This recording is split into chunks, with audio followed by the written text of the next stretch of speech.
when you started in 2004, what was the thing that just made you decide you have to start writing, have to start blogging? I think I have a typical story for several bloggers, and that is that I was following the different blogs at the time. It was something that was relatively new to me, anyway, and I had commented on several blogs, and I just felt like I could contribute to the conversation in a better way if I started my own blog. Mm-hmm. But was there an issue around that time that you were particularly interested in? Well, you know what's interesting, Richard, and that is that when I first found blogs, which was completely by accident, and that was in 2004, before the election, I was just surfing on the internet trying to find conservative news, and and I just happened to find a couple of blogs that connected me to other blogs, and it was like somebody speaking a different language. It was so eye-opening, and it was so revealing that here were these websites that were telling you the full story and not just, the slant that the media had been, reporting. So it was an amazing, I just remember how amazed I was that there were places out there that actually reported the full story and the truth and different sides of the story.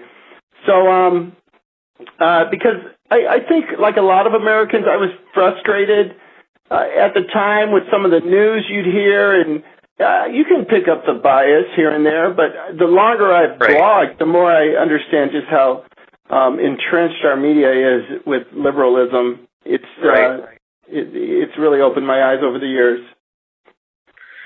Well, you said in your speech at Right Online that when you started you had 2 readers. Right. What was the first big day that you had where you thought, holy cow, there's a lot of people reading? Right. That's a great question. What had happened was I had been, blogging for a couple months, and then that tsunami struck Southern Asia right around, I think it was on December 31st or January 1st of 2005. So I'd been blogging for a couple months, and then that story broke, that horrible tragedy. And I remember I wrote something on the sea gypsies, of all things, who were these nomadic boat people who lived in southern Southeast Asia, and how they were affected by the tsunami. And I sent the article to Michelle Malkin, and she posted it, and I was just amazed, I was like, wow, this is really cool. That someone would recognize my work who I really respected. And what's funny is last weekend I had lunch with Michelle, which was a thrill because I don't get to see her that often.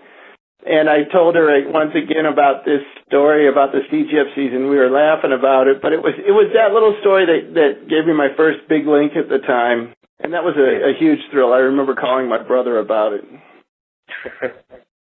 Well, since then, what's been the single biggest day that you've had?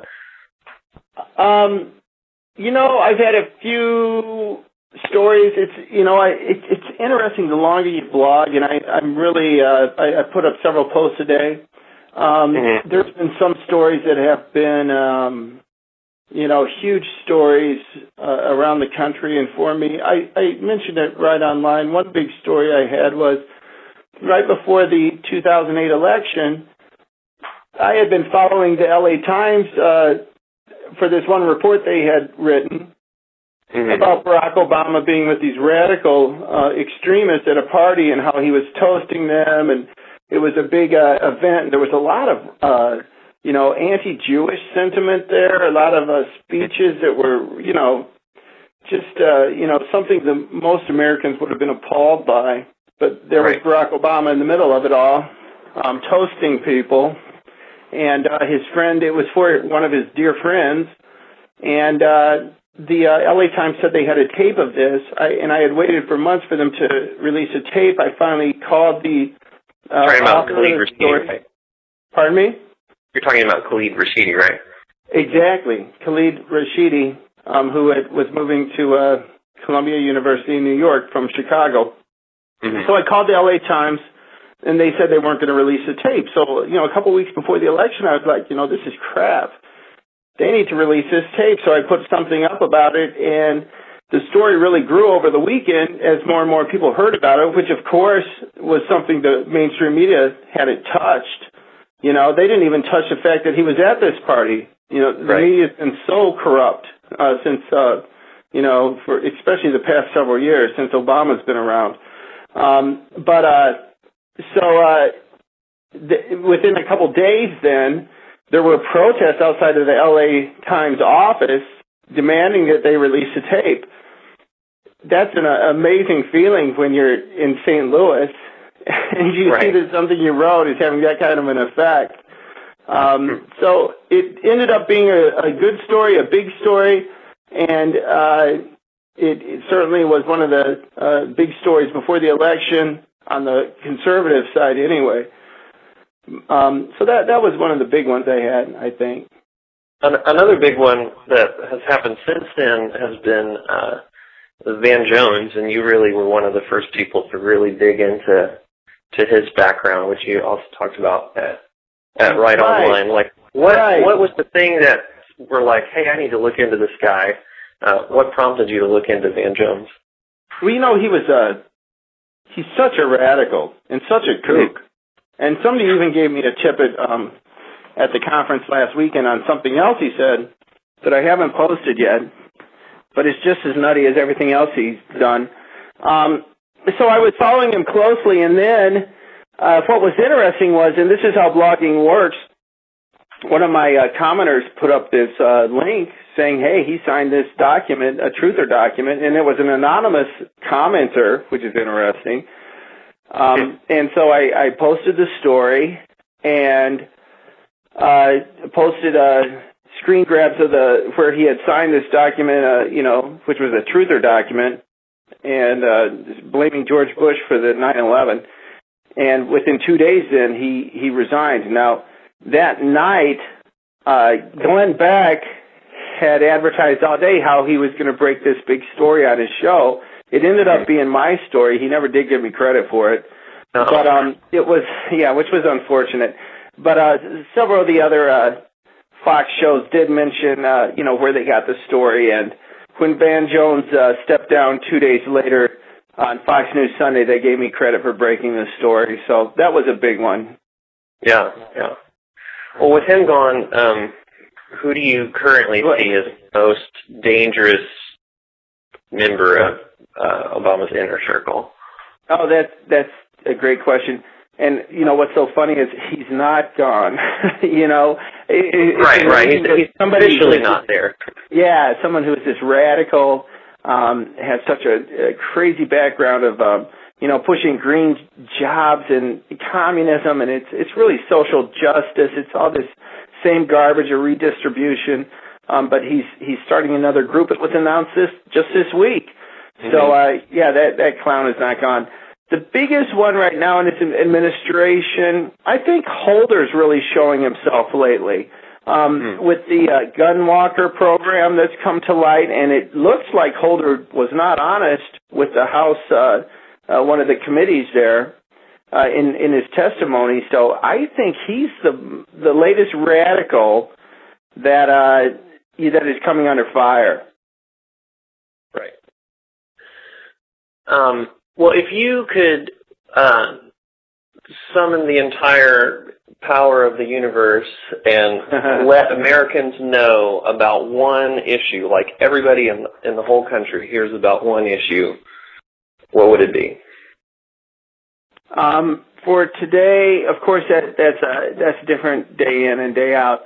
I believe what most Americans are not aware of, and it's something that I repeat often on my blog, and that is if they look at the charts since Obama moved into office, if they look at the actual numbers, and I'm a numbers person, I always did very well in mathematics, and so anyway, if you look how much he spent, if you look how much the deficit has grown, if you look at the charts that show how much debt he's increased, how it's increased since he's been in office, what percentage of our GDP?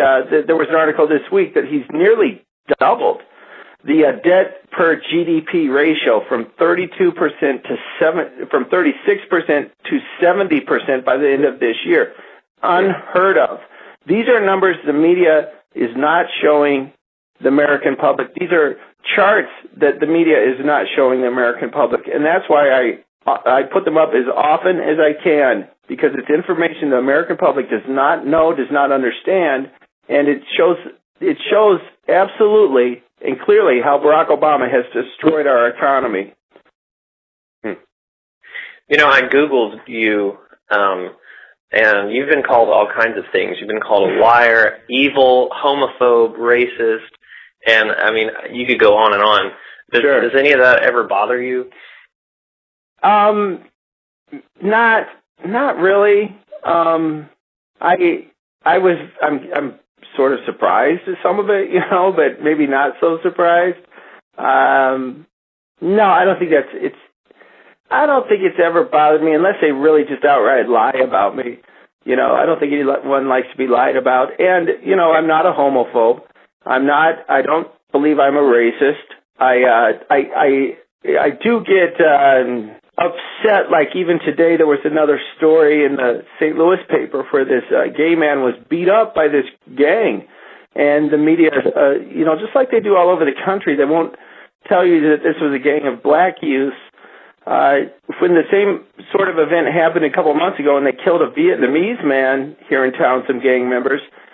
So I do get upset with that. I don't know if it's called reverse racism or not, but I think making the public aware of the truth is not racism, where some people would argue that it is. Right. Have you ever received death threats? I've received some indirect sort of, death threats, some other threats of people, they're going to out me as something or other, and I've had my pictures of my home put up on the internet and things like that, but nothing that I can think of too serious. One serious article I did notice, and this was the Iranian parliament had written about two American websites. One was Pajamas Media that they hated, and the other one was the warmonger right-wing Gateway Pundit. So that was a bit concerning, but I haven't been too concerned lately. I hope it stays that way.